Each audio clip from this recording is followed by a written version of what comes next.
Okay, so this is my University of Wales Trinity St David tutorial for external aerodynamics of vehicles using the Myron reference geometry as the geometry model we're going to be investigating.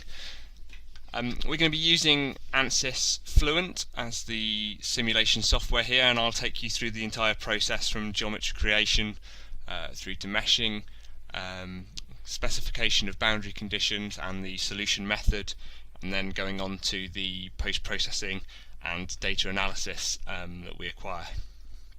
You can see my email on the bottom left hand side of the screen there, so if you've got any questions please feel free to drop me an email and I'll try and answer them. So as a bit of an introduction, I'm going to first of all talk a little bit about the geometry we're going to be investigating, which is the Myra reference car. This is a reference geometry that was created by automobile manufacturers when the Myra wind tunnel was commissioned. It's a bluff body, and hence we would expect to see some fairly high or significant separation at the rear end. It's a notchback design, so the rear window is at an angle of greater than 30 degrees, and therefore we'd expect the flow to separate over the upper surface. Underneath the Myra reference vehicle you can see there's a small diffuser, and so we'd expect actually some acceleration of the flow underneath the vehicle between it and the road. Their dimensions available to the public are actually limited, and some dimensions are missing.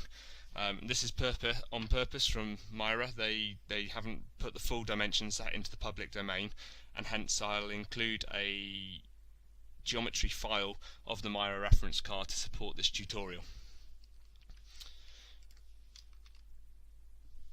The Myra reference car was tested in the Myra full-scale wind tunnel, which is an open section wind tunnel for fans that are situated downstream of a control working section of 15 meters long by about 7.9 meters wide and about 4.5 meters tall.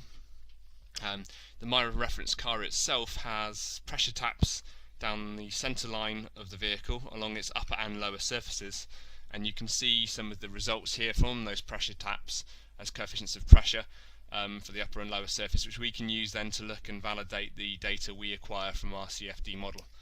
You'll also see that there is a coefficient of lift and a coefficient of drag stated for the vehicle, which was measured in the wind tunnel at 20 meters a second based on its frontal area. So when we model this, we'll probably be taking half model because we're going to assume symmetry down the center plane, and therefore the frontal area will need to be halved.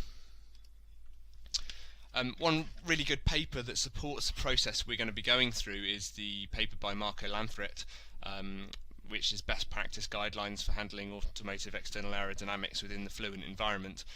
It gives some really good pointers in terms of meshing strategies, domain sizes, what type of turbulence model is most suited to these kind of applications, and so I really suggest you have a quick read of this paper before we start the CFD process.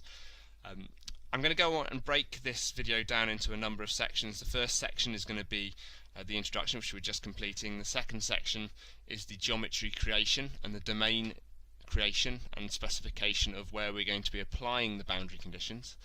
Then we're going to have a meshing strategy and mesh creation tutorial, and then moving on to Fluent solver setup and actually solving the simulation, before moving then on to our last video of post-processing, where we're going to have a look at the data we acquire and then compare it to the experimental data.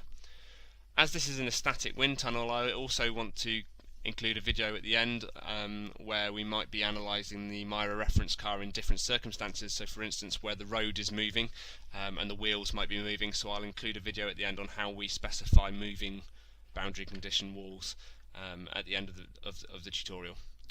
Okay, cheers.